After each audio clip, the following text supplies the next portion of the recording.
There you go. Well, you can move anywhere you want, you're still in. Oh my. Embrace it. Yeah, I shaved this morning. Check all the things. All right. Fantastic. Okay, we'll go ahead and start this session here on Tuesday, September 17th, 2024. We welcome everyone here to our council chambers here in Lindon, Utah.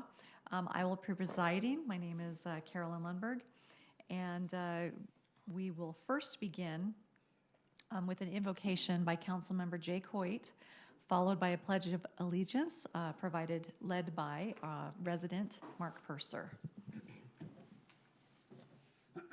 Our dear, kind, and gracious Heavenly Father, we're thankful for the opportunity to gather together today as city leaders. We're thankful for this wonderful city of Lindon.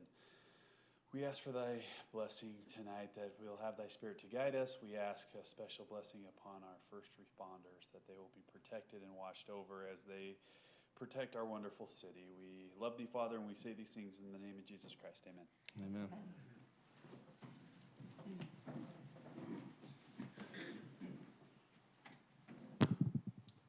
I pledge allegiance to the flag of the United States of America and to the republic for which it stands, one nation under God, indivisible, with liberty and justice for all. Thank you, everyone. We'll go ahead and start with a roll call here to my right. Jake Hoyt, present. Cole Hooley, present. Carolyn Lundberg, present. Lincoln Jacobs, present. Steve Stewart. Present. All right, and of note, we do not have present currently Councilmember Broderick, but we do have a quorum, so fantastic. We'll move forward. If anyone has any specific presentations or announcements at this time outside of their reports. All right, seeing none, we'll move on to item number 3 on the agenda. This is the open session for public comment. So anything that is not on the agenda and someone would like to address the staff and council here briefly, you're welcome to come up to the table here in the microphone and state your name. All right. We will now move on to item number 4. This is our council reports. Steve, you're given the heads up. You're ready to go. I'd like to go first. Last night we had our city drill, as you all know, and I just want to report on youth council's portion of that, which was to be helping with the food drive. We had 13 of our youth council members attending under the direction of our Sept volunteers. We also had 2 of our advisors there. There were 89 cars that came to deliver, which filled 10 large containers amounting to 8,897 pounds of food. That's over 4 tons of food. That's amazing. I don't remember what it was last year, but it seemed like it was a little more. At least the number of cars was more, but that's really an amazing amount of food for our people, and really appreciate our youth council for stepping up and helping. And our Sept And our Sept, team absolutely. as well. Wonderful. Anything else? That's it. Okay. Councilmember Jacobs. We had our landfill field trip last week. And Is that a know thing? You guys, it was awesome. I learned so much. Every time it's very, very educational. We went clear out there and did where we do our construction and demolition out in Fairfield, and then we took the back road down to our Bayview landfill that we participate in. It was very educational, very helpful. I'm grateful for the opportunity to learn more and more so that I can, when I attend those board meetings, at least speak with some knowledge. I missed our Parks and Rec barbecue on Friday night? Saturday. I am so sorry, Heath. I had it on the calendar, and then a family critical issue came up right at the last minute, so I wasn't able to attend. So if anyone else attended, you're welcome to report on that. Planning Commission, we met this week. There's a property that a developer had requested some stuff on just west of our Public Works. We discussed that, and the staff is going to sit back down with the developer and discuss some changes to what he proposed. We also had the opportunity to have our alternate Planning Commission member, Ryan Doan, Originally, he wasn't going to be sitting on the board, but there were some changes with one of our members at the last minute, and so he was able to participate, and he did a great job. So that's all I have. Wonderful. And thank you for making all things garbage glamorous. It was so cool. I have videos. It was cool. Okay. All right, Councilmember Hooley. So the centennial celebration, the concert, the picnic in the park was really awesome. Well attended, fun, great music. The next centennial event is in October, the Lindon City Mosaic. Folks can submit photos through the website, and they'll create a mosaic of those photos. So it's a great way to be a part of the centennial. It'll be unveiled in December. And then the Historic Commission, Tree Board, CTC are all doing well and doing excellent things, but nothing super pressing to share. Had the opportunity to attend the drill, the training, appreciated Kelly and her efforts there. On the police side, we had 2 deaths in the city last week. Both were investigated by the police. Nothing suspicious. We seem to be doing well there on the PD side and on all sides, really. Mayor, I would like to recognize David Schellenberger, who I incorrectly told, hey, probably around 5:30 is when we'll have our open session. And he we were missed it. super quick today, quicker than normal, and so we have passed that. And so if you'd be willing, I'd love to give him an opportunity. I know he was planning on coming in some Yes. erroneous information from a council member making it, so he showed up a minute, like you 30 gotta buy seconds him after our lunch or public something. session, so. All right. If you would At the allow end of that. our reports in a minute, then we Perfect. could let you address. He's our new legislator, so. Yes. All right. And then I'll just go ahead and share a couple things. So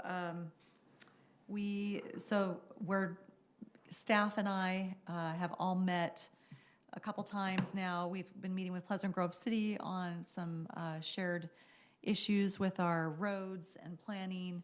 As you know, the interchange here is just recently upgraded by UDOT, but it was a little bit behind the growth, and so it's already congested again, and we're working.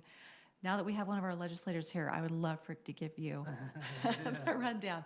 So we have, between Lindon and Pleasant Grove and Vineyard, there's an incredible population growth coming. It's actually even already, the doors have already been entitled, so they are yet to be built. And we have 2 town centers here close to this, our corridor, as well as the St. John properties there at I-15. So nearly 2,000 doors of units within a mile radius that are going to be coming online very shortly. So the main interchange there is already congested, just barely, with the cones coming down. So there's a second I-15 access point that is now this overpass. So we've met with UDOT, MAG, our sister cities are all in support, the other mayors and sister cities of Vineyard, PG, and of course Lindon, to try to get this funded. So it's in the phase 1 planning for UDOT, but unfunded. So that just means legislature. We need your help to get this funded and moved up the chain. Right now, UDOT has that called out to wait 10 years to be funded. And just in that little corner, if Adam can point, just in that spot alone, we'll have 800 apartments. So we are hoping to get attention on this, and it's not meant to be a full interchange. It has like some frontage roads and kind of fly on, fly off, similar to what they did in Lehigh up at the there. So it's a critical transportation need to get funded here with our 3 cities with what's already been entitled to development. So would love any help we can get on that to move that forward. And then I also did something glamorous and spent 2 days at our sewer station, TSSD. So anyway, there's a lot going on there. We have a lot of businesses, a lot of property owners have been upset about the smells that Timpanogos Special Services District is emitting. There's just been different things going on. I won't, for the sake of brevity, ultimately they are trying to be a good partner. They have hundreds of millions of dollars worth of upgrades, but it's kind of a 2 to 5 year timeline to really fully redo that sewer station. They do have to meet certain permits and effluents that goes out into the lake. So we met, in fact, our legislators came out, Brady Brammer, a bunch of legislators came out. We went out on the lake. We saw some of the scientific studies that are being done with the water. Those are things that will tie into our future Wildlife Science Center as well in Lindon. So we have that collaboration with UVU, USU, hopefully Lindon City will be the site, Utah Lake Authority. TSSD will tie in with all kinds of re-engineered wetlands and trails. So they're working to get funding on that part. And then, of course, we're working on the funding, hopefully from the legislature to match or help what Congressman Curtis obtained as a earmark, federal earmark. So I spent the day out there with all those folks. It's an exciting project in TSSD. So if you hear about complaints with TSSD, staff and myself have been working with them regularly, and they've been trying to tweak some things and be a good neighbor as much as possible, but it's been a little bit challenging lately. So one other quick thing, Heath, would you like to share with us the virtual game that is going on right now? So we have a former resident, Adam Sidwell, who is a video game company maker, developer, and he has made a custom game for Lindon, and it is so cool. It's Lindon, capital of the High Elves. Yeah, Adam. J.R. Tolkien. It's an elves theme, and the prize is an elven helmet that is very, very cool, and it's hidden somewhere in the city, right? The helmet well, it depends on what he wants to do. Oh, I have the helmet. So if You were supposed to wear it tonight. if they've programmed it to hide it, then we'll hide it. If not, the Or it might winner be a will come raffle. pick it up. Okay. There probably will be a coupon in the treasure chest that says, "Come pick up your helmet." Okay. But Adam has found a Future House game, Future House Games. It's right across the street from the Purple Turtle, but he's got quite Future House. Future. Oh. Yeah, he's got quite a really neat background with his experience, and this game is going on countywide. Lots of cities Kind of are like a doing it. Pokemon Go type. And Gets it's kids just out of the like house. the Pokemon Go game where you travel around, and when you get to that location, you can fight a beast or have a riddle. And currently, they've done one in Pleasant Grove and lots of other places. So hopefully there'll be games going all the time. But it's really fun, and it should be super to use. And if it takes off, it'll be great for him. But there's centennial coins hidden. There's a cash prize. There's the elven helmet prize. So we're excited, and we're really thank you to the Parks and Rec staff who collaborated with him to have a custom one. And thank made you for to our him community. too, Yes. because they're not, they're just trying to work on donations, and it's Yeah. free to play. So to get the game, you just on your mobile device download. Swords of I told him to make Swords a of graphic. Secret. I told him to make a graphic that we could post on our social media. Yeah, and I So, have that. you have it, okay. And it should have went out, but anyway, I'll make sure it goes out. But there's a QR code on that too. But it's Swords of Secret, and it's a special little game that you sign up for. So it's fun. Wonderful, thank you. And then one other quick thing, anything else you wanted to add before you have an agenda item tonight? I have a but- couple Okay, agenda items. but so. yeah, so we're just on reports now, so wonderful, thank you.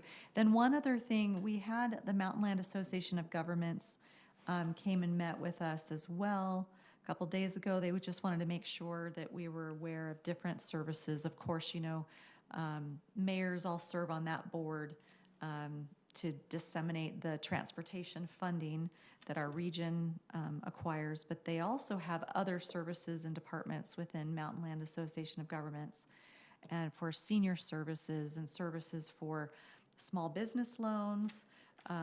They manage like the Meals on Wheels program, and then they also have a heat utilities assistance program. So I actually met with a resident today, a disabled senior who's alone, to apply for that. So if they meet below, the AMI income threshold, they can apply to have assistance with that, as well as if they own their home and their home is, let's say, having roof problems or plumbing problems, they can get assistance with those types of things, weatherization improvements, so their home is safe to reside. So just a resource that's really nice to know for anyone in our community that you're aware of.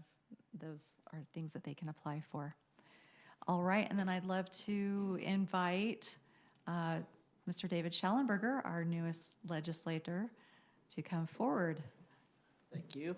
And I've since learned, last time I was here in a suit and tie, and I've learned that Lindon's a lot less formal than Provo, where they. So I'm excited to be here.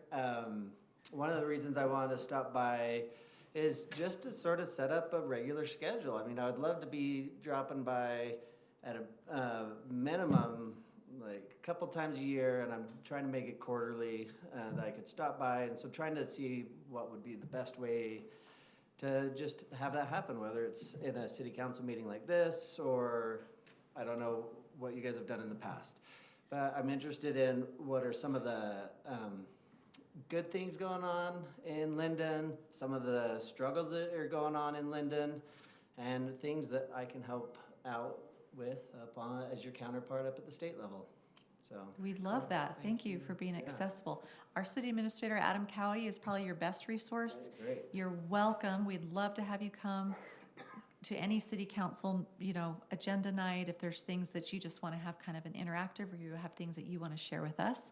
Okay. And probably, as you're aware, every time we get to the legislative session in January, we're all very nervous because there's such a plethora of bills being written that are constantly trying to scoop away local control and do more top-down. Yeah. One-size-fits-all kind of bills are being written. We're always on the edge of our chairs hoping the unintended consequences, trying to figure that out. So we'll be in touch with you for sure when there's certain things that are of concern. So and Council Member Van Broderick was one of our delegates. So he voiced to me several times his biggest complaints was unfunded mandates or non-funded mandates. Do this, figure out where the funds come on your own. And then another one was just, the top-down approach, one size fits all, especially like his example was with multifamily housing. I guess you guys had been doing the accessory dwelling units and been finding some success with that. But the state was coming out and says, okay, this is what every city needs to do. So. Yeah, I think zoning is going to be a key point. We've gotten wind that wanting to take away zoning autonomy for local communities they're kind of chipping away at that. We've seen that consistently with the bills coming out. Sometimes they're creating changing tax situations. So we'll love to be in touch with you as we watch those, and then need to have your help working on things. Appreciate that very much. Anyway, I just wanted to make sure that I am in regular contact with you guys and easy to get a hold of also, if you guys have anything you want to reach out with. So Thank you. Thank you. Okay. Appreciate it. Thank you guys. You guys are awesome. All right, we'll move now to our administrator's report. Thanks, Mayor. Just a few things to go over. Let's see, just a reminder, we've got that Joint Planning Commission and City Council Social at Scott Thompson's home next week, the 24th at 6th. And that is advertised as an official meeting because we'll be talking about some city things there. So, and then it's, as an FYI, I emailed all of you that notice that we sent to surrounding properties. We sent to about 80 different properties surrounding the new well number 5. And hopefully you received one, Mayor. Did you get one of the mayor? I did, All right. yes. Well, that's good. It was an excellent letter. It was 2 pages, very thorough. More information than I expected to be just explaining the whole thing. Good. So, And we expect that'll start early October. And then as a reminder, that runs For the first contractor that's actually doing the drilling, it's gonna be 6 to 8 weeks, 24/7. And then after that, it's several additional weeks of another contractor that actually is flushing that and what they term as developing that well, so. Center Street, just an update there. We still have that 400 East intersection closed. They've got all of the mini roundabouts staked, and they are starting to work on setting up the forms. And it seems like it's going a little slow, and I would agree with that. We've had a few concerned residents submit some comments and say, hey, when is this gonna open? Interestingly, it's not people who live on Center Street that I'm hearing from. It's people that are wanting to make their commute or their school trip shorter. And so if you do get a chance to drive down Center Street, you may also notice on well number 1, which is just partway between 200, it's about 300 East. That is being I don't know the right term, I'm sorry. New It is sleeve? it could be like a new sleeve, a new casing that's going in there. They're basically scrubbing the interior and trying to clean that out and get some better flow. They ran some tests just the other day, and it's several hundred gallons more per minute than what we were getting. And so it looks like that's been effective, but one is taking the opportunity while the road is closed to do that because those rigs stick out into the roadway. And so that's been actually a beneficial thing that we could get that done. I sent you an update on Alpine School District. Held a meeting and voted to study 2 school closures, one of which is Lindon Elementary. Their intent is they've hired a contracting firm basically that will study they're changing boundaries and looking at moving kids different spots. And as part of that, the mayor had talked to me and asked a question after we had kind of gotten word of some of those meetings about whether or not the city should look at rezoning our school properties as public facility zones. Right now, several schools, including our charter schools, are just zoned residential, just like the neighborhoods around them. And so that's something we'll have another discussion on soon. And some other cities have done that. Up north, when some districts split, and then Orem's recently gone through something similar there. So that if the district does put up property for sale, which let me show you here, just so you're aware, with Lindon Elementary, this area in orange is all of the property parcels that are part of Lindon Elementary. Under state code, the school district is required to notify the city and the county of any surplus land and give them basically first right of refusal. We have 90 days after they give us notice to pass a resolution if the city or if the county was interested in purchasing that property. And so it's a pretty short window. 90 days is fast in government. And so if the city were interested in that in the future, we need to start thinking about that sooner than later. It would give us a little bit more of a holding place so that, once property for schools or public amenities are gone, they're gone if it goes to other kinds of development. So the idea is, should we create a zone so that it couldn't just fire sale and become full of houses? I know that in the past, for new council members, going back easily 10 years, we've always thought that Lindon potentially would be rebuilt. And we had talked with the district, we would probably do more of a cohesive city center type of development there. Obviously, now their plans are different. So hopefully this is an opportunity, but that 90-day window is so brief, and then it would just go out to the open market if it's not zoned in such a way to somewhat protect it. So something I'd like us to consider creating an ordinance similar to some of these other cities. So it's unfortunate. I'm just going to state publicly, I think it's very unfortunate and poor timing.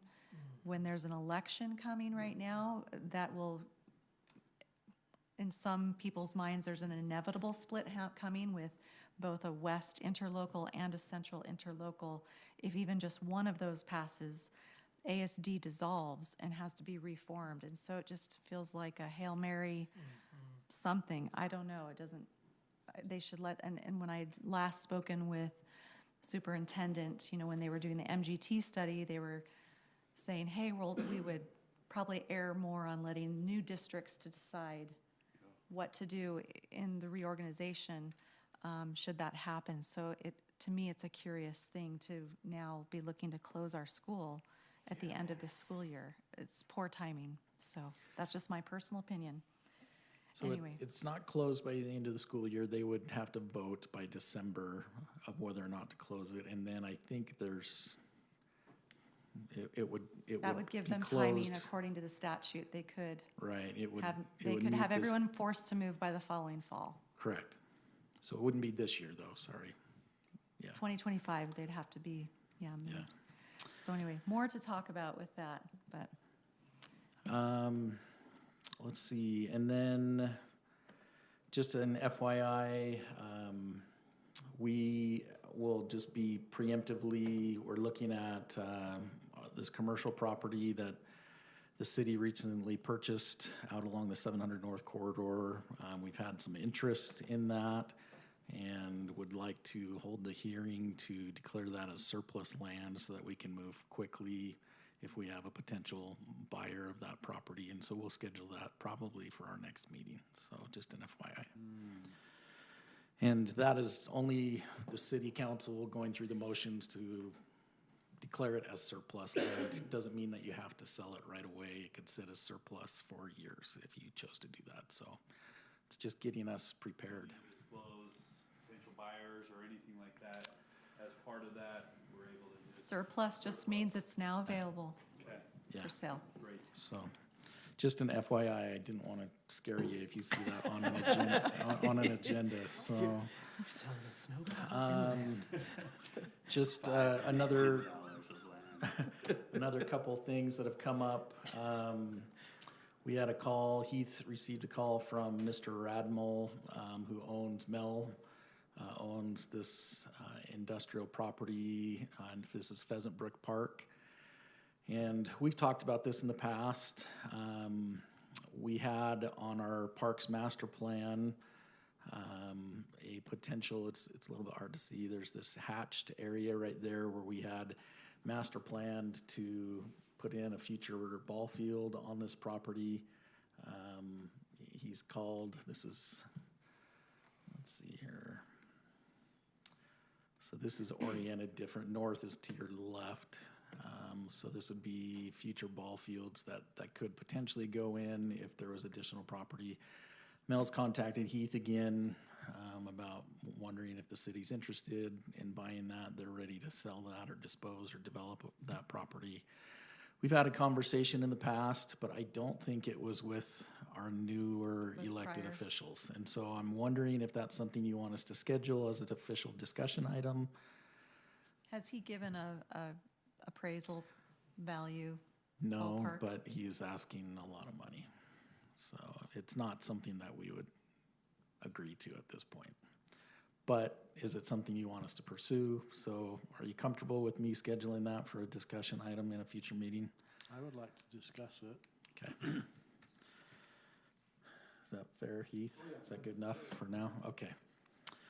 And then just an FYI, at the Aquatic Center, they're busy tearing out the old liner there. We've had a lot of leaks, and we had budgeted this year for new liner to go into all of the lazy river. So we have a 3-year phased project where this year it's the lazy river portion, and then in subsequent years we're moving different parts of the pool during the down season, and so they've already started that. So if you drive by and the gate is open, go take a look out there. They'll be working, I'm sure, for a couple more months out there, and That's all I have, Mayor. Thanks. Thank you. Any other quick? Excuse me, the Center Street announcement that you sent out, thank you very much, because we're all getting questions about it, and yes, it is mostly people that are just using that as the commute area. But the announcement that you put out with the video of Spanish Fork, super, super helpful in helping good. people understand what it's really about, and I felt it eased a little bit, so appreciate that very much. You bet. It will be several weeks, like 3 to 5 or 6 or 8. I mean, Nope. this is one of those things where I would, Right. yeah, don't set low expectations, like it's gonna be a couple weeks, and, anyway, yeah. It could be multiple weeks, and so we don't have an exact time frame on when that will be open, but, given that there's so much concrete and a lot of forms to actually get that right, it's gonna be weeks of closure still, so. Okay, Thank you for doing such a great job keeping us all informed. you bet. And then Representative Schallenberger, before you go, if you could leave like your best contact information for Adam and I, and then Adam did bring up that aerial of the I-15 interchange. Maybe he could email you something on that. Yeah, Yeah, that'd be great. Just so. Actually, I used to live in a condo just on the opposite side of that same exit on the Pleasant Grove side, back when the water treatment plant used to send smells. Oh, yes, you know all about it. I think it's gotten better, I don't know. All right, sounds great. We'd love to shoot that over to you, and as kind of our Tri-City, all of us are keen on that. Thank you. All right, so we'll move forward now to the approval of the minutes from September 3rd, 2024. If council has any changes or corrections on those, this would be the time. Seeing none, I'll make a motion, Mayor. All right, please do. I motion that we approve the minutes from, the city council minutes from September 3rd, 2024. I second. All right, we have a motion by Councilmember Hoyt, seconded by Councilmember Jacobs. Any further discussion? All right, seeing none, we'll call the vote. All in favor? Aye. Any opposed? All right, that is unanimous. All right, we'll move now to, we have no consent agenda items right now on item number 7, so we will move now to number 8. And this is a review and action for a proposal to install a brick sign face. As you may recall, we have the old historic Cullimore store that used to be on State Street that collapsed. And so a local citizen who was serving on our historical commission preserved the bricks that just had the name Cullimore. So there's been some ideas about where to maybe install this. So we'll go ahead and allow staff to present items. We're on agenda 8 now with the Cullimore. So this is an item that we have a resident that's been interested to install this historic sign, and we provided kind of a summary here that Heath has written up about this Cullimore sign. It was part of the old Cullimore store off of State Street, and he attempted to kind of put in a graphic of what it may look like. Apparently, Lyle and some others took it down brick by brick and numbered it, and so they could put it all back together. Lyle is very interested to put it in this location. And this is not a legislative item that would typically come in front of you, but this is unique. We felt like the city council should have some input on this. This isn't something that would typically be done. And so putting this Cullimore sign in front of the Lindon Community Center, staff had some reservations about that. I know Cole has been to the Historic Commission meetings where they've talked about that. And so I will just punt this to Cole and to Heath to give some more input on that. Let me show you some additional photos here really quick before we get too further.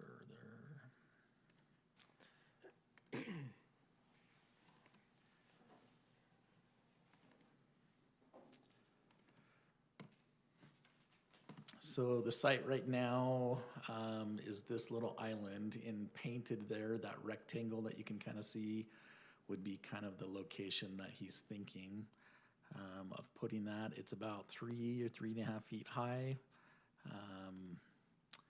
There was some discussion that amongst some staff, and it sounds like on the historical commission, there may be a preference of others to put it kind of back behind these other historical monuments. If we were to locate it at the community center, another spot that's been talked about is potentially down at the city center park, which would be closer to where the building actually was. So there's that little grass island there. With this new construction on Center Street, you may recall there was a few trees and some landscaping out here along Main Street that's been removed, and the water service to those spots no longer there. Is that right, Heath? It's there, but it's Disconnected. not being used. It's Okay. disconnected. So again, there's that spot that was being thought about. And then I think we included just in your staff report there, a picture of the old sign, when it was actually on the building, and that was the building not too long before it got torn down, so. Questions for Cole or Heath on that? You guys are still going. Go ahead.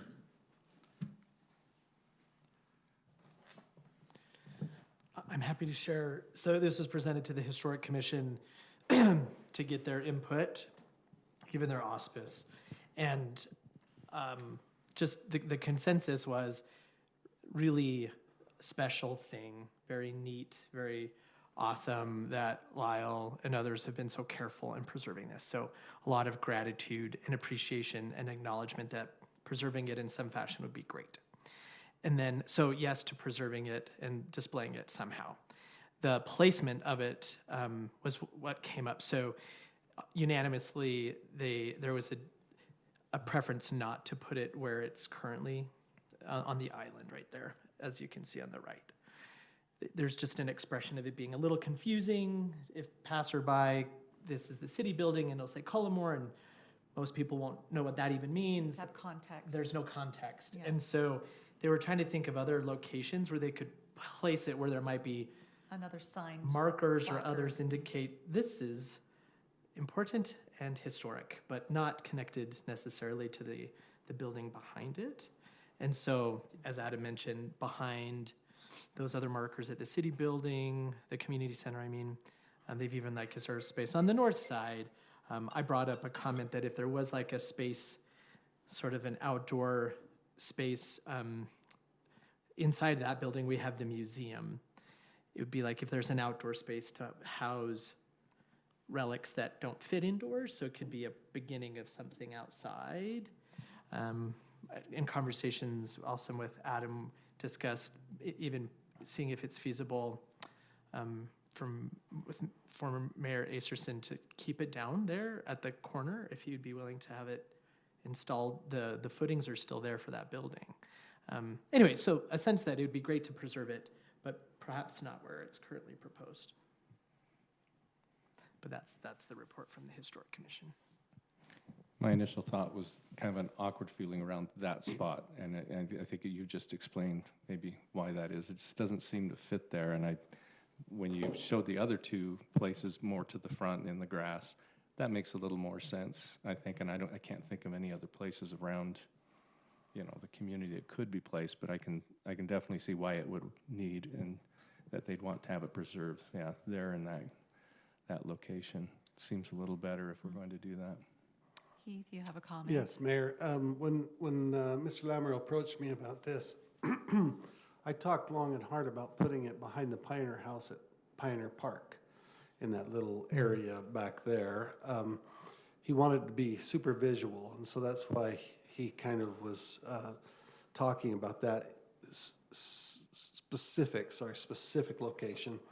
We talked about with him in front as well, but then he made a good point that the sprinklers need to be adjusted and maybe a little extra money. In his efforts to do this, he is willing to donate the concrete, the labor, the rock, everything is taken care of. But as you can see on the TV, he was thinking, I was thinking behind that in that little garden area that used to have trees that were unmaintained might be a nice spot, and then a wagon wheel to that location. But besides the front of the building, City Park, and that location, he kind of landed on that right in front of the most visible spot he could think of. So the Cullimore family was one of the founding original families of Lindon.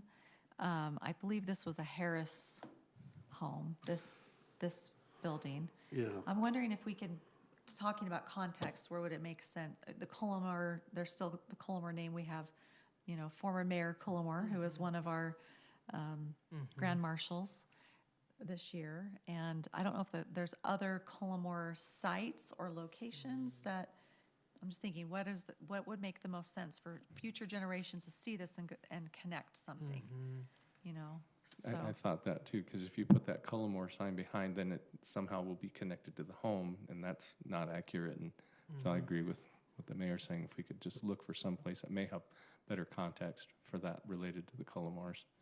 I mean, the same thing is true for even putting in front of the community center.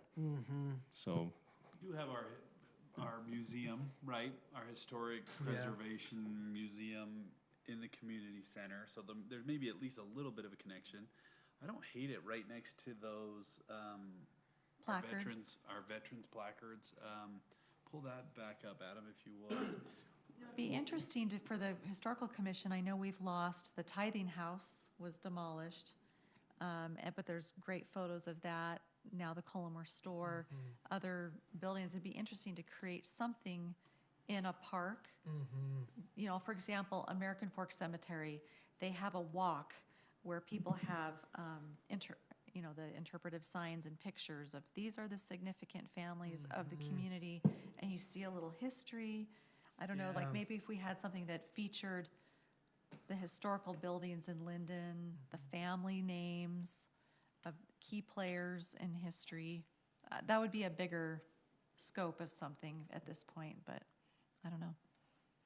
I love the historical idea of preserving that. I think it's really cool. I think it's important that we educate our children, give them opportunities, have these kinds of things up there. I struggle with it fitting there. I like this here, and so there's a little bit of me that says, okay, it could maybe go along with that. I don't love that spot. The other thought I had is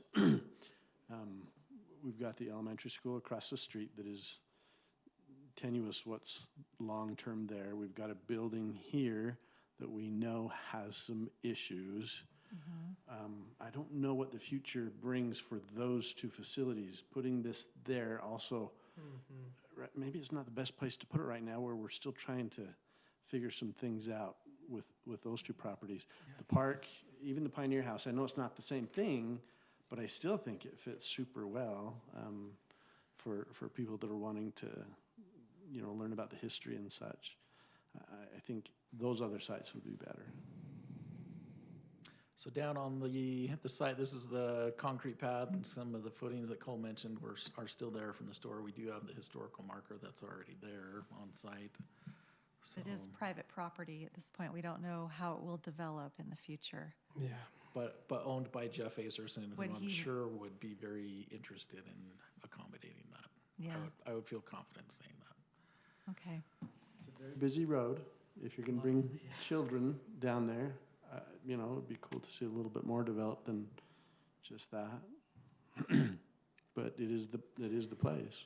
And will the city be looking to obtain the bricks and house them until the site is determined? That hasn't been discussed. This is something that Yep. he and another member of the historical commission did on their own. They have the bricks. They are not housed in They any went and city got 'em and- facility. Yeah. With Jeff's So- permission then, yeah. Okay, So they're looking for somewhere to put it right now. What He's you willing to ended put with it on wants to so get going. okay. What's your thoughts, Heath? I personally, I love Lyle. I love his enthusiasm, and I know he's very passionate, and you appreciate that passion because it's Lindon. We all love Lindon, and he really has a passion there. What would be your suggestion? Where would you place it? My favorite was not that piece that he took, or that he has decided, although it meets a few other criteria because there's not going to be sprinklers in there. It's going to be stamped concrete. So that was my least favorite. I thought in a Pioneer Park, even if we had to add something not next to the Harris Pioneer home, made more sense to me. So I think in answering that question, I'd like to maybe do some more things at Pioneer Park. Maybe we The, could the have- Harris home was actually on State Street across the road from this store originally. That's so- true. That's true. I mean, maybe we could create a little walk there in that corner of that park that has signs with pictures of the old tithing house, the Colomar store in its glory, you know, all these things that, you know, maybe have a little educational. At Pioneer Park, I think it fits. Yes. Yes. Yes. Theme, I love it at Pioneer Park. yeah. We can just separate it enough so And people that's where don't. we hold our annual event each year, the Historic Commission. And For Winter children to days. visit, right? It's very safe. I was talking to Brett Swalberg from the Historical Commission. It's been 4 or 5 days ago, as they're doing some preparations in the community center. And he said that he found an article that, we call it the Harris Pioneer Home, but they're not the ones that built it. And he's concerned about that plaque out in front with those 2 big wagon wheels, is that he wants to maybe add the name and slash it, maybe I don't remember the name, somebody / Harris Home, to give homage to them. So maybe there are some other changes we could do around that area and put up another wagon wheel with a plaque on it that shows distinction on the Colomar store. We've got great pictures.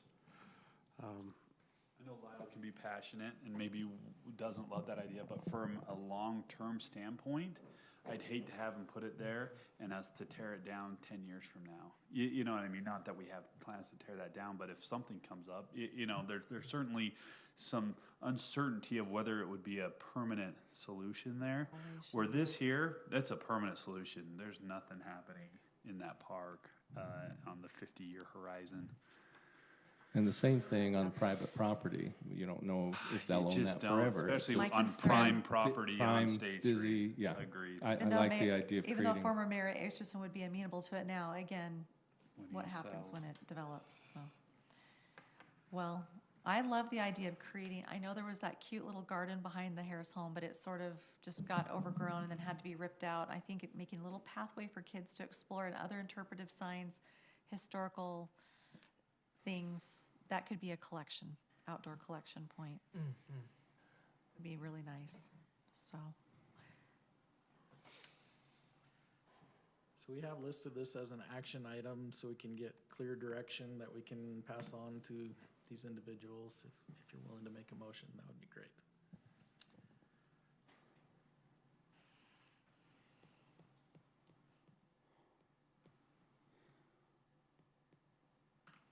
You see the verbiage there?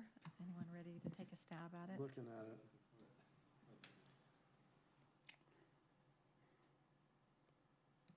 So what I think I'm hearing is a motion that would be, I move to, because we don't want it placed there. Amend? So amend Just, the, just approve as an amended location. I move to approve the historical marker placement with an amendment to a different location. Is that, being Pioneer Park. And I, I'm I'm firm about that too.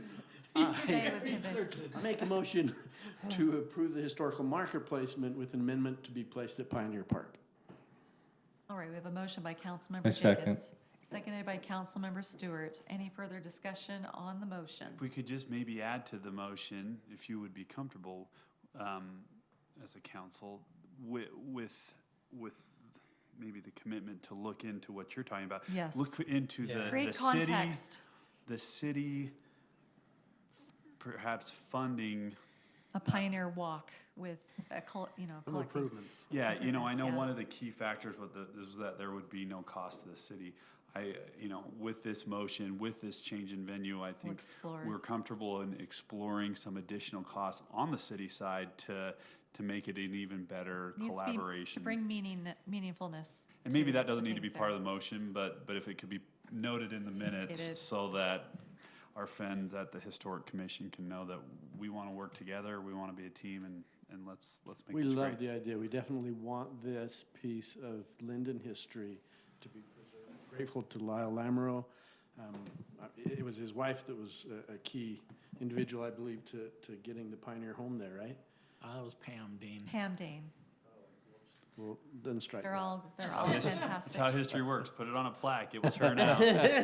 She could have been involved, I don't know, but on the plaque, it actually says Pam pulled her school bus between the tractor that was ready to knock it down in the home, so. Maybe she was doing the tour when I went through. She was. Okay, that's where I connected the Lamoureux.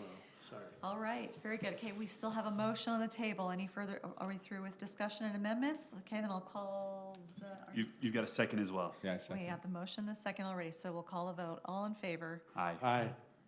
Okay, that is unanimous. Thank you, council, for that. Those suggestions. You're staying there, aren't you, Heath? I am. All right, now we'll move forward to the last item on our agenda tonight. This is a review and action for our rental agreement with the Holy Cow Witches over at the community center as we speak right now, tonight, this week. Council, two apologies right off. You remember the last time we spoke about this? It was a long time ago. I got sidetracked, and then what happened was the Holy Cow started coming around on the calendar, and I said, oh, we got to get this done. And so I contacted Ms. Rolfe, and she said, yeah, I liked the last iteration of it. So I sent it to her. She signed it. I sent it to Adam, and then Adam reminded me, we got some suggestions you made, and I didn't put them in there. So I'm so thankful for Adam being so meticulous and so prepared for that. So in the meantime, adding some of the suggestions from my notes, you have, in fact, maybe I will mention this too. The one in your council report was on a inflator.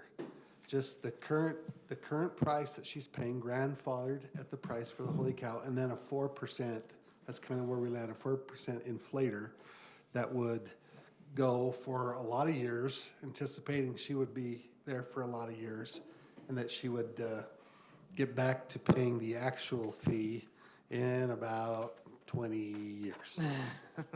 I have a form that I made that had, if it was a 4%, 5%, 10%, 15%, or 20% inflator, how long it would take for her to get near our current fee schedule rate. In 2024, but in 20 years, what's the current fee? Right. So So she's that always was- chasing it. She'll always be chasing it, but she'll get close unless, as it goes up, she'll just have to keep going. But it was 2045 before that she would catch the current fee. So you remember, we had a little discussion about that. Even if it was a 20% inflator, the year was 2039 before she would catch the current fee schedule rate. So anyway, I'm so glad that Adam caught that. Big thank you. So in the meantime, Adam, did you hand one of these? They all to- have a hard copy. Okay. Yeah. The hard copy is kind of a hot mess too, so we're looking for some direction on this. And the reason is because as I was trying to put these in, I was using Excel, and some of the numbers are not correct. And Cole, thank you for catching that. But the direction we're looking for, so don't really maybe get hung up on the numbers, but if we want the Holy Cow to stay here, she is going to be looking for a discount. And so depending on what the council would like to do, the first part of that contract shows basically what we're asking and then what she was doing in the past. And then on the back of the second page, we anticipate, well, we've got a question about this too, 90 times 75 hours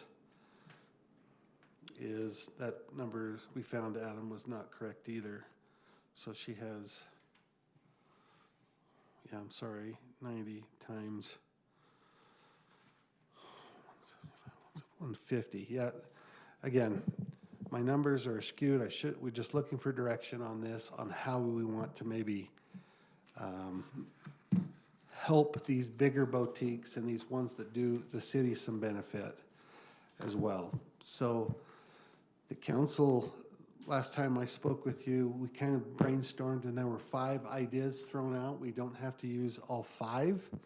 And also the percentage was not discussed either of what we would maybe offer a percentage to her. Renting over 5 continuous days, renting the entire building, prepayment at least 12 months ahead. The event averages at least $3,500 in sales tax, and we learned today that their average, the city take average, is more like $2,300. They might make a whole bunch, but the city's take is that small amount, so that would need to be amended. At least she could shoot for 35. Some Christmas boutique does well, but the spring boutique not so much as well. So that average was about $2,300. And then 90% of the shows are free to the public to attend. Those were the 5 things discussed. 15, 20, 10, 5%. Where I really got sideways and I'm embarrassed about is on the page that I just put these in for you to look at, the discounts on page 3. I took the rental price on the first discount, and then I said what the discount would be at 15%, which is $2,362.50, and I subtracted that from the $1,570 and added it over. But then the percentage went sideways. Oh, So anyway, if you look at 50% off of $15,750, if she qualified for all of those, that's easy. It's what, just almost 650, 700. I can run that math. The numbers are going to be significant depending on what you want her to truly pay for. A, B, if she's can afford to stay here, in her opinion, with what she makes, if we want to keep the Holy Cow or not, or adjust the fee with some discount for bigger events that give the city some benefit other than fee schedule money. So Heath, do you recall, just so they are aware, the current rate she's being charged is 5,000 and some per show? She is. She's right now paying. I thought I put that in here too. As paying the rates. The rates are established, 5% discount. I think it's right around 50, almost right close to 6,000 per show. 5,800 per show. They are, and just on a thing that might make a difference and might not, they're great renters. She takes care of the facility. She follows our rules for rental very well, pays on time, and would love to pay earlier so she can do more marketing. You know, she'd like to be a year out. So she knows her dates, but she's willing to pay for that. Very easy to work with. It's kind of hard on the staff, but we can tolerate anything for a week to make some sizable revenue. Yeah, right now, given the rentals, let's see, this was just in the spring. Oh, here I found it. So currently she's paying $5,940 per show. Pretty close to 9. And based on the rentals that we received last year, this was from March to March. Holy Cow is about 42% of the community center's rental fees. So it's a big portion of that.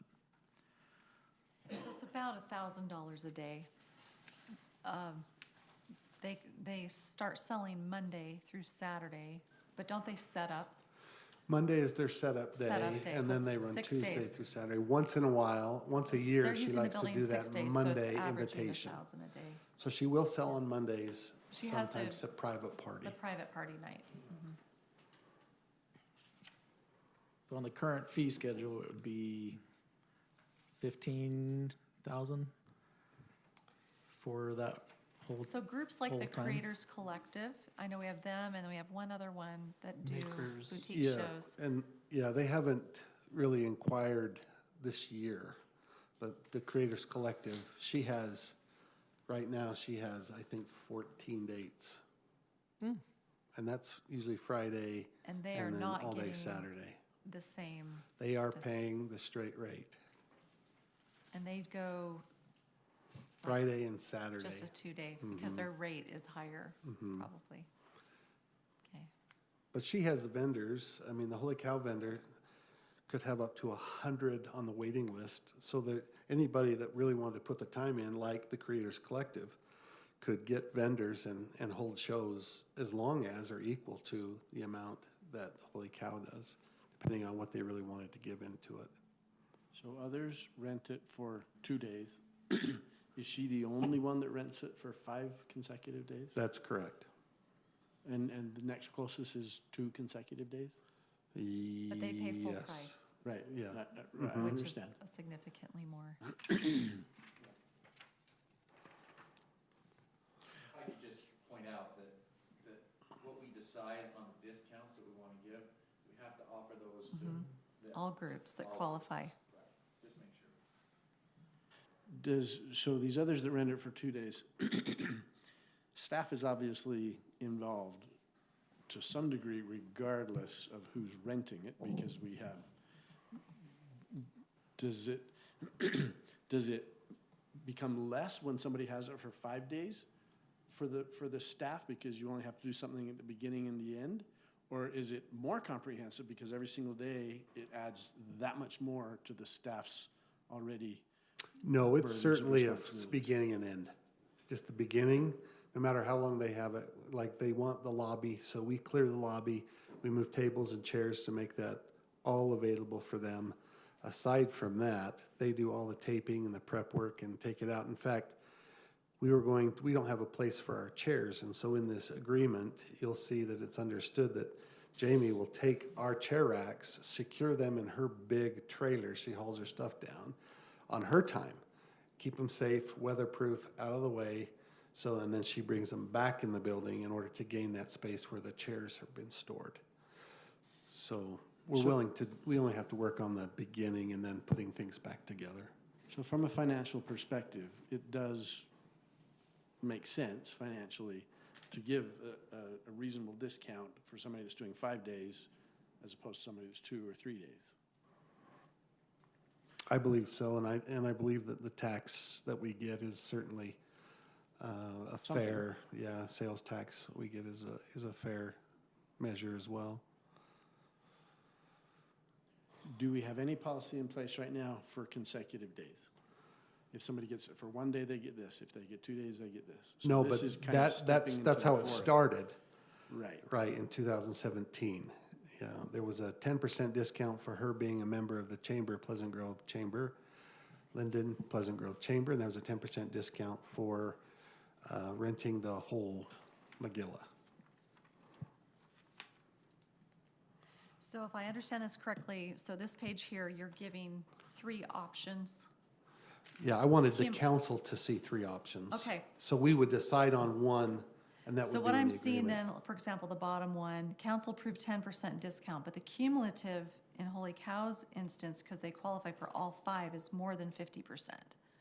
The cumulative Keep in discount. mind, all of that math is wrong, so those The numbers. numbers are, But if I, Yeah. but I could get 10% for all 5 on a items. 10%, that's correct, so So 50%. that's a 50% discount. It's supposed to be off of the grant, the original number, not 50% Correct. and 50% off of each degrading Correct, number. yeah. Okay, so that's what you're suggesting there is, if, in their case, they qualify for all 5 conditions, do we want to give a 10%, which would be a cumulative 50%, But or a 12%, which would be a cumulative 60%, or a 15%, which would be, a cumulative 75% off?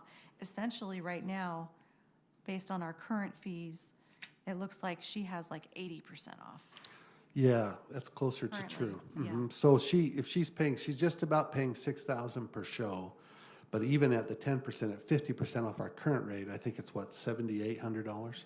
So it'd go up 2,000 for her, or 1,800 right from the get-go when this is presented this way. The fifth item on there, event average is more than 3,500, and I thought you said she actually was only coming in at 2,300. Yeah, she so actually that- wouldn't get that that- one unless we that- changed that. It's That's the the yearly city's average. portion. So in sales tax, they're bringing in over the Oh, last okay. 7 shows, they've brought in, I'm not gonna say the exact number, but it's about 3,600. So Okay, so this would Total. fit her, okay. Yeah. the average of her last 7 shows. That's what they're Not one collectively by paying one. in sales tax to the state. Well, council, I guess the decision is, I know Jamie came in here last time, and she is the original boutiquer to start this tradition, and then there have been, like Keith mentions, there've been other groups that have started to do events there, but she did, ask the council to take all things considered to help her continue the event there, but I'm a little concerned that it's 80% off of our current rate, and it hasn't been increased basically almost at all since 2017. We all know what inflation is. It's a reality. We have to pay people more, the staff, and do things. Everyone's had to have at least a little bit of a jump. So council, it's your decision. I don't have a vote, but I would like her to still get an amazing, amazing deal, but I think we're too far off, in my personal opinion. And I know you've voiced that as well. Only- So- We're not only far off, but we have to extend this to anyone and everyone. That's what I was just gonna ask. Right? So, Thus far, no other group has qualified for all 5. Right, but whatever So- we decide, that's true for, this will become our She's blanket unique. policy, not We're gonna just a set precedent. holy cow If they make, policy. yeah, you're exactly right. If they make the qualification, they're getting Okay. the discount. But they would get a cumulative, 50%, or those 3 other levels that council could decide. Yeah, 10, and 12, or I hope that 15 we per kind of item. lock this in at a single percent, if it's the 10%, and then, or even less than that, depending on how you feel about it. So So some of all our- shows, or anybody that comes in, is, if they have over $3,500 in tax to the city from their event, would qualify for 10%. And if they can't make the other 4, they would have a 10% discount. So you're saying that for the other groups that come and they do 2 days, they don't meet the criteria for the one, so they're not gonna get that discount. So this really fits right now, this structure for Holy Cow, and there's almost no other group that fits us anyway, except for maybe an individual part or 2. Well, or that the events are free. I know some of the Right. other boutiques are free, so they could get a 10% there. Right. If they chose to prepay 12 months in advance, have any of the others done that? No, because it hasn't been offered, It ha- and nor because is We she. don't even open the calendar. Yeah, to she them. hasn't That's- done that. We usually do it in January. She has a little sweetheart deal, though, that she pays 2 shows ahead. So when she does this October show, when she leaves on Friday, when we leave on Friday, she'll pay for that March show. And have any other groups utilize the entire building? I think they would, but they haven't. I think that's not exactly true. I think the Creators Collective used the gym and the Powell Auditorium and the parking lot. Yeah, The funny thing about this is we're creating this scenario where we have a rate that's a full rate. Here's what you get to pay. And then we automatically almost guarantee we're going to give a discount to anybody who comes in because of one of these criteria. yeah. So we don't really have a rate. It's a This is discounted rate no more- matter what. This is more close to when we opened the community center, we had rates like this, which were competitive. And Mr. Dameron came to me just 6 months into having that building open for use and said he's had a lot of complaints from families who have just been priced out. They can't pay $75 an hour to be in the gym, and we wanted this to be a community center. So we went in the beginning really low and got hit with a lot of things, but now we've got a fair rate. It's equal to other cities and other size buildings, and we If there's haven't a inflated few of it. those things that you feel, Steve, that anybody could meet, I would just strike those out. That's what I mean, it's like, Yeah. if they come and, yeah, Do you like these 5 criteria? I mean, if I'm looking at this and it's like continuous 5 days, if I've only got a 2-day thing, I'm not gonna change that. Rent the whole building, I don't know that I'm gonna do that. Prepayment 12 months in advance, well, that's an easier one. Are you okay with that? Discount, 10% discount if they pay a year in advance? Is that advantageous? Is that Be really? completely above the board, I'm split. And the reason I'm split is because Holy Cow is good for us. So I'm kind of on that bandwagon to try to help them. On the other hand, I haven't had anybody come to me and say, I'm prepared or willing to pay a year in advance. So I'm a yes and no on that. And his no's coming from me a lot, saying, look, we've really got to make this something, if we're gonna put it out there for the Holy Cow, you know, equity says we have to make this available, because this is a public facility, this is something that needs, if we're gonna give it, you know, we can't give sweetheart deals just because we like somebody. We have to make it equal, and that's why I really liked these 5 that came up, because they are legitimate, they're reasonable. A 10% discount for paying a year in advance, that's a reasonable discount. And Holy Cow has the ability to stack these, but if somebody else wants to come in and compete, they can do it. They could, But yeah. also in the contract, you know, that we make it very clear that city uses take the priority. So we have that ability with everybody to say, okay, this is our calendar, we're not opening anymore because we've got these city needs that take top priority. Which is what we'd had to do with the other market, because Right. she would love to do even more dates. The only ones we could find for her were 14 days. no. Heath, I worry about the 90% of events are free to the public to attend. In my mind, that would be many of the users of the community center would qualify for that, right? And so you could have people coming for a 10% discount, almost every group that uses it, right? Yeah, we talked, and that was strictly from the council's brainstorm. I remember that, because then the upshot was from Holy Cow, they said, if you don't give us a discount, then we're gonna start charging admission. And I remember the discussion being like, well, why are we giving you a discount if then our residents can't participate in this? And so I mean, that was what I recall There from are that. occasional groups that use Private parties and things make Yeah. sense, but There were 6 that we brainstormed, and one of them was that they provide $2 million in liability insurance. Well, we want them to do that anyway. yeah, you're like, you Yeah. just have to do that. Adam noticed that, and we struck that. Right.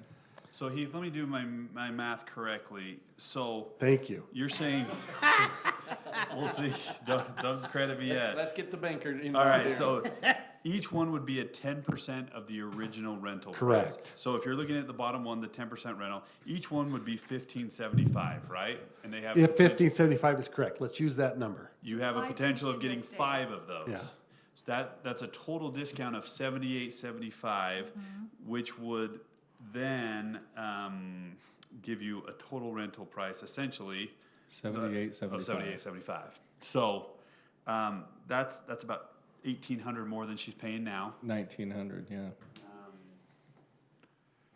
Which I like. I agree. There's certainly been inflation. You know, some of the 15, I did the numbers on 15%, and I mean, we're giving her a major discount if we keep it at 15, because you got to decrease it by that 2362 each time. So I worry about anything more than 10%, but I think 10%.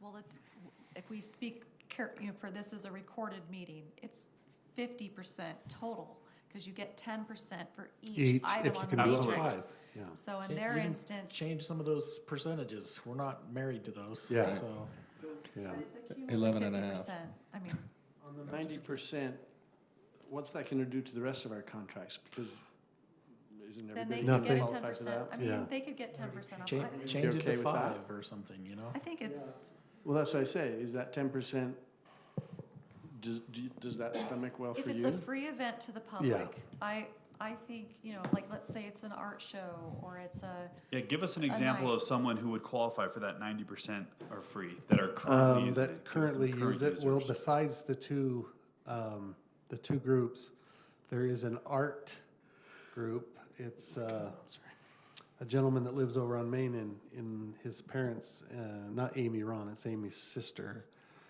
He likes to use the community center for an art show, and he charges admission. Okay. And he just usually wants it for a day. He wouldn't qualify. He wouldn't get that He's paying full percentage. rates right now. Correct. Now, the Creators Collective would now come in and say, hey, 90% of our events are free. We would like a 10% discount now. And we'd say, yep, you qualify by the code. It's a service you're providing the community. Absolutely. Here's your 10% discount. And if you get sales high enough to give us $3,500 in sales tax, we'll give you another 10%. Another. Yeah, the way that's why I kind of did this math funky, because I was trying to show in my mind that they're stackable, right? And so Yeah. if you didn't, in my mind's eye, I was thinking, well, if you get all 5, but if you don't and you only get 4, this would be your total, but that skewed my percentages. But nonetheless, I only know of, I don't think on this we're opening Pandora's box. I really don't, because the Battle Creek boutique could not afford the rate she was paying in the beginning, and they've moved up to West Jordan in the greenhouse, the Schmidt's greenhouse. But I can't think of another instance that people would qualify for all 5. But my thought was, well, they could. And if we're okay with that, the benefit is well enough to the city, they would be stackable. I'm sorry, you'll qualify for 2. If you can get it up to $3,500 in sales tax. And that'll be a proven history, a track record. You came last year, you That's right. produced this much. Progressive. Yeah.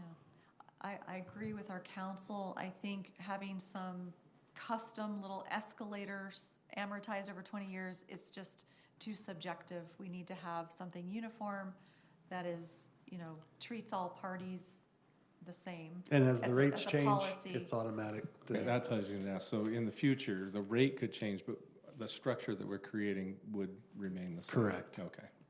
That makes sense. So for me, there's 2 items: prepayment, 12 months in advance. 90% of the events are free to the public. Those 2, I feel like, could apply to people that are already renting. And the question that I have is, Except that the calendar doesn't allow them to even lock in their dates 12 months in advance, Correct. much of the time. But yeah, I guess that would be a discussion. We think we can, if they want to have that discussion, but we don't even really offer it now. Sorry to interrupt. Go ahead. Yeah. so my question is if those 2 seem to be the most likely that others could take advantage of, if everybody, I don't even know how often we have it rented out, but if everybody took advantage of those, would that then be an undue burden on our staff because they've got to try and clear out for one day and come back, only we're not getting nearly as much? In the current fee schedule, we have 2 rules that's in the current fee schedule. You can't have a back-to-back. There must be a week in between any rental like this for that reason. Of course, that could come back to haunt us when we're moving furniture, but that's really not a big deal when there's 5 or 6 of us moving the furniture. And the second rule is that you have to rent, you can only rent on January, first working day of January. So I don't think it would be an undue burden on us because they're doing it all. And we have, like Brian said, the first right to say, can't have that date. And we could also, Heath, what we could do is say these discounts, or if there are certain discounts that we're concerned about, have to be put into a written contract Right. signed by the party. And then we have a chance to go through it and see, okay, is this putting too much of a burden on our facilities and our staff? And if it is, then we can choose not to enter that contract. Is there a broad principle or a number that we're hoping to recoup from all these rentals? Or is it just like, well, any penny in is helpful? I mean, if we didn't charge anything for people and it was just first come, first serve, and we wanted it to be full and the community coming and going, we could still keep the doors open and everyone paid, right? Well, Cole, I've done it with the pool, but we have not done that at the community center. I think that's a great move. I think I will. I'll figure out if it's a regular day, what it costs to keep that facility open, power and heat if the case may be, and staffing. I think we could figure that pretty easily to see, like we do at the pool. We know that every hour at the pool costs us this much, and if we don't have anybody coming in and paying, we're gonna shut her down, right? Because we're going upside down. So let me take that. Yeah, I was just bring that curious back. because for me, I like the idea that the other markets can get a discount because it's one of those things. How are you ever going to get your first job unless someone takes a chance on you, and you have to build some momentum. And so if we do have flexibility on our end to not be hurting ourselves, I'm okay if multiple groups would be able to get a discount if it's bringing meaningful things here And to I the think I was hearing community. the same question from Councilmember Jacobs is it worth it Yeah, is it to gonna hurt staff us? the hassle Yeah. with the disruption and having to accommodate, at what point is it worth it to staff, to the city? Yeah, like our break-even We don't- number, Yeah, sort of. Especially for time. We're lucky because now all we have to do is go in and out of our offices. We don't have to do day to day with them. If there's a small request, that we can do that. they're pretty self-contained. However, yeah. the gym is a premium and prime. For the last 2 years, we have adjusted our fall sports for their fall show, and we've moved around so we wouldn't be able to take 2 or 3. I don't think we can handle 2 more shows her size. Yeah. And we just won't have the time, especially for our programs. Heath, just curious, so this is the current rental calendar on the gym. Is the green booked, or is that, Open. it's open, and the brown, there's something, so some times have been taken on the brown, Yeah, but not all of them. And then if it's blank, then it's the entire day is Open. gone. Is it open or taken? Or, let's see, Full. it must be taken, yeah, because 'cause you this is can't- this week. Yeah, that's the Holy Cow. So, no, this is November, sorry. So this is November. But that's their they have- show week, I think, in The November. Holy Cow is that week, so. Yeah. So the brown, there's sometimes taken. Does that sound right? Yeah, in the gym particularly. So there's October, so something scheduled almost every day in, I've just been looking at the numbers again and going back up and just looking at the total take, for the 15% discount, which is a 75% discount, it's $39.37. It's less than what she's paying now, correct? She's paying It's $5,900. so it's $2,000 less. I wouldn't feel comfortable going less. The 12% puts it at $6,300, which is $1,400, or where am I? $400 more. Right, yeah, it's about where, so the 12% would be a starting point, like where she is now. 10%, we're looking more at, that 7,400 is pretty, so 1,500 more. She does understand of inflation and that we really just kind of neglected that and as it grew. And the reason is because when she came in, we had a lot of open gym time. So we just kind of let that just roll. And then we look back and go, my goodness, we've changed the fee schedule 2 or 3 times and just kind of grandfathered that month to month or show to show. So she is willing and she knows that she needs to pay.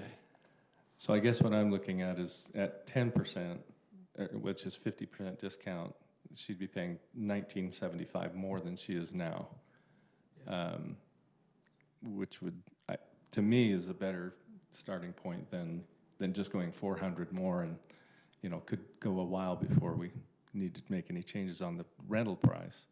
Now, So- she's prepaid, though, for the end of this year, isn't she? She is. So this will be looking for the- 2025. Right.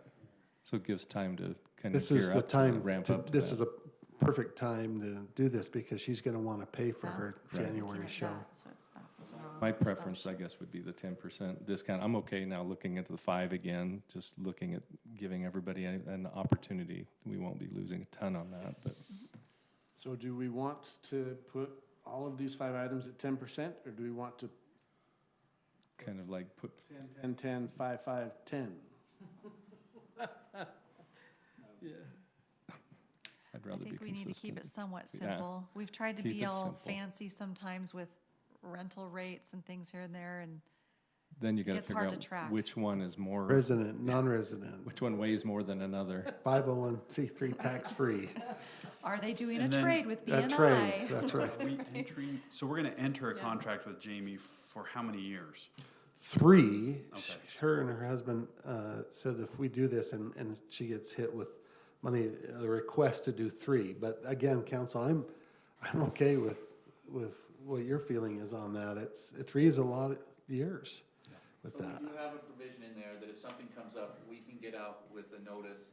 If we terminate it, she's entitled to finish the current calendar year Of what out. she paid. Otherwise, we can terminate it with just a 30-day notice. And she would lock into today's rates for the 3-year term? Correct. So it's the currently adopted fee schedule. So in 4.2, it says that they'll be required to pay the established fee schedule rate of each year. So it lists 2024, but if you guys change the rates in 25, that's what you would be locked into. Yeah. Right. Do you think that a $1,900 increase causes her to jump? You think she, I don't know, personally, I don't think she'll jump out, out but of our location? yeah, she'll be thinking about it. Yeah. Which, again, she's admitted that it's fair. In fact, on the inflator, it was like $300, $400 every show or every year. So she knew that she was in 3 or 4 years gonna have $1,000 or $1,500 extra on. I think So this will I be, think it will fit. I think she'll be okay. I personally don't think she's looking anywhere else. This fits so well. So I think she knows what she needs to get us what's due and pay for more. She's admitted to that and is fine with that.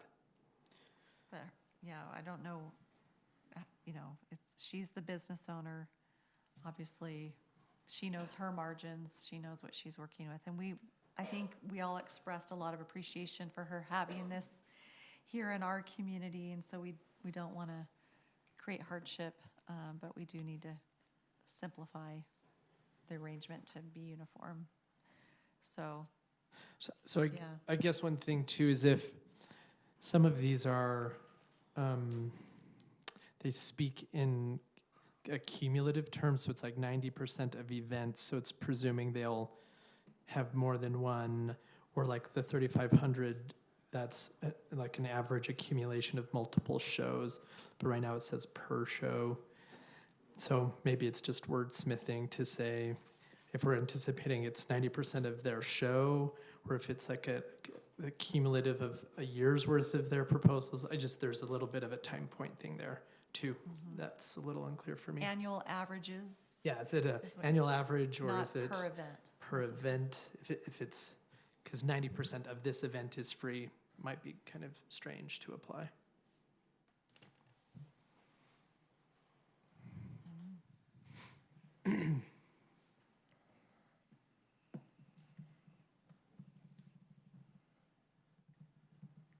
We're looking for a motion on this. If you feel comfortable allowing us to tweak this and bring it to the mayor to have her sign the final document.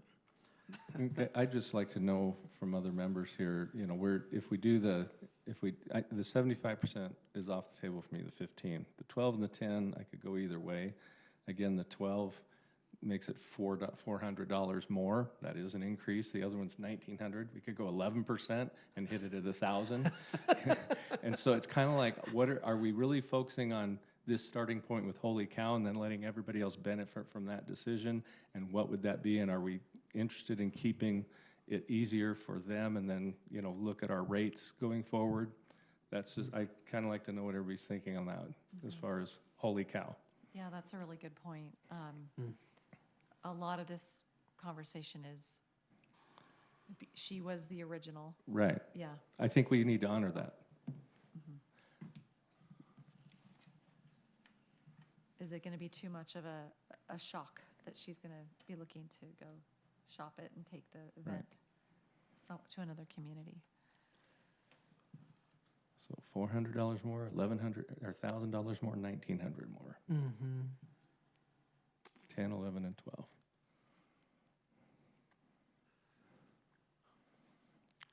Is there Probably any? 11 for me. Yeah, That's Well- kind of what I was thinking. It's a weird number, but that's all right. You said well. What were you wanting? Are there any other discountable reasons for, I'm saying any groups, are these all the reasons that you think a discount would be fair and warranted?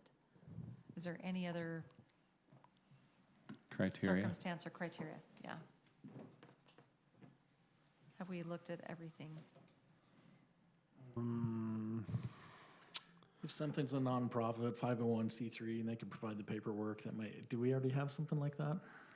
Not in this. All right We now. don't have a nonprofit rate anymore, but we used to. We did collect. She wouldn't Stuff be on that. nonprofit, but I do know there's other groups that want to book the building that are nonprofit at times. And I think that's one to consider potentially. Do you remember why we got rid of that, Heath? Yeah, and the reason we changed this all at once is because our computer program would not put in all these rentable criteria. So really, in the computer, when we would program it, we'd make discounts and try to put it in the notes because they were a nonprofit, and then they wanted this room and only this room and then one other room, and then, so it was like we had a big grid and we couldn't do that. So we changed it to just resident, non-resident, each room, because our computer program could handle that. So I feel like everything that I've heard tonight, right, her appetite for an increase, complexities of our software, the need to meet the legal requirements, I'm personally not having a problem with this 10% discount across the way it's been here. I know the numbers aren't correct, but I feel comfortable with this. So I'm happy to make a motion. Would you consider adding, though, the nonprofit groups could get something, a carve-out as well? I like Instead the of and idea, including. As a but it sixth, sounds, he can now. He said in the past, we couldn't accommodate any of these. But now it could be an added criterion along with all of these. Yeah, I'm pretty sure we can do that. Our software's come a long way. Yeah, you know how that goes. so what are you suggesting? A 501c3 entity, providing proof of that Gets status. another could- 10%? Could have a 10% now. Holy Cow wouldn't qualify for that one, but there are other She's groups that book for-profit. the building. Like the art group. The art groups, Would get that one. that do a free event that are 501c3, there's, other nonprofits. Just because you're nonprofit doesn't mean that you don't make money, though. Just keep that in mind. So, yeah. Charitable, IHC, and I think entities is that are doing something for a charitable purpose, I guess. Sometimes they're doing a You're suggesting that as a fundraiser, sixth item? potentially. Some of them, yes, they might be doing a fundraiser at that event, but it's a fundraiser to do a charitable activity somewhere. How do our rates compare to other facilities around the county? Pretty close. We don't have really a good comparable. In the spring, the- we did look at. That one over, yeah. There's an What's the old church in There's an Manila old up church. there? What is that? Stonegate. Yeah, Stonegate was very similar because it's a similar style of building with the old gym. It's an old LDS church. And we priced it out, and our current rates are very close. Yeah. So she's getting a screaming deal compared to the market on Yeah, this. our current rates are where they were. So the 501(c)(3) thing, that sounds awesome. We've never done it in the past. We're pretty booked as it is. I do have a heart, but Well, these are all new, everything we're looking at is new. This whole list is new. So, And a 501c3 probably isn't gonna meet any of those criteria, but will meet this, where a Holy Cow probably meets the 5 but doesn't meet the 6. And so I don't think It doesn't change a lot of the scenario. One might come in and, let's use that art show. He charges entry. He's not gonna get that discount, but he may be listed as a 501c3. He get a 10% discount. and probably nothing else, because Probably he's not nothing doing else. 5 days, not doing the whole building.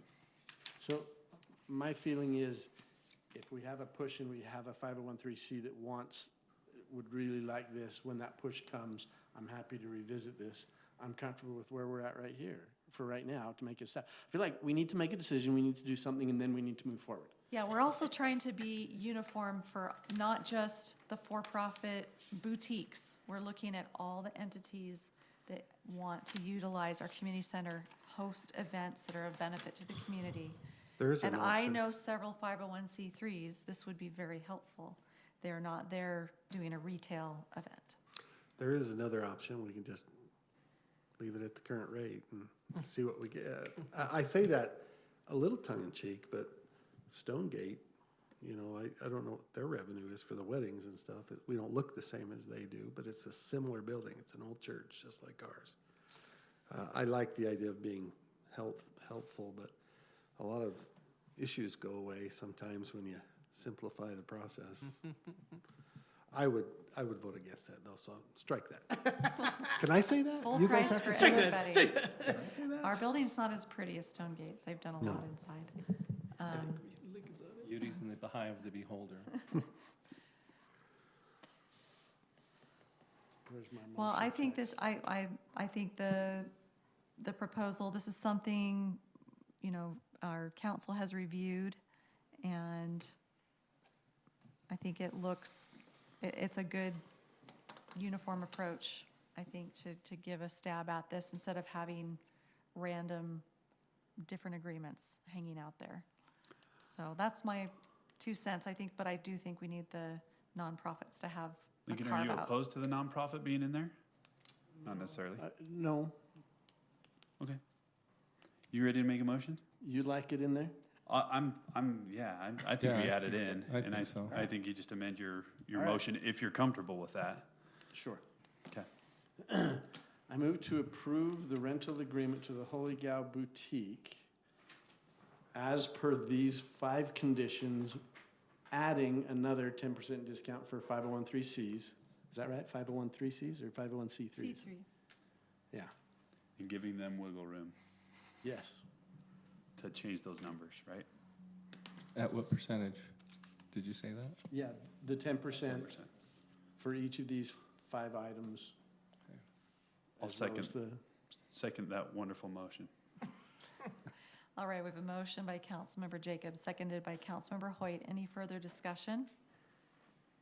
Okay, we'll call the vote. All in favor? Aye. Any opposed? Nay. I think for me, if it's like super pressing that we need to do it, that makes sense. But I think there could be a net decrease. And if we don't know if that's going below what you need, that's what I was worried about. So if there's like an escape hatch, that it could be fixed. But it'll still go through. But I just got thinking, this will ultimately, even though Holy Cow will pay more, everyone else will start paying a little less. And since we don't know the tension point, I was just nervous it might back us in a corner. But small things. Well, can always review again. Yep. For sure. Thanks, Heath. You're awesome. What else can I confuse for you tonight? Would you like me to do any other math? Oh, there's I want you to only do my several taxes, months. or Sorry. maybe I don't want you to do my taxes. I can't remember. This is a big thing, and there's a lot going on in here, and I think there's a lot of people that, we care about, and we want to make sure reap the benefit in a lot of different ways. So appreciate all the time you've spent, patience, awesome. Well, again, this is because he's my boss, but also because he's good. But thanks to Adam and for he catches this stuff, and I'm throwing things at him fast. So I appreciate you, Adam, and that you've caught those little errors and big errors. So These discounts, just for clarification, are only for the community center, not for like Veterans Hall and other facilities we might rent. So this is an independent agreement, and then we'll bring these changes forward in the fee schedule next time. So maybe I should just note that Jamie she's not aware of this happening, but I did tell her that her signed contract that was in your agreement, I explained that, she says, oh yeah, I remember that too. So when I present this to her, I'll just give her all this information and she might want to have something to say about it, or she might choose not to sign it, or she might choose to sign it immediately, but I'll follow up with you and let you know the status. Appreciate that. Okay. We're always open to, she has our cell phones, I think a lot of us. and- Motion to adjourn. Second.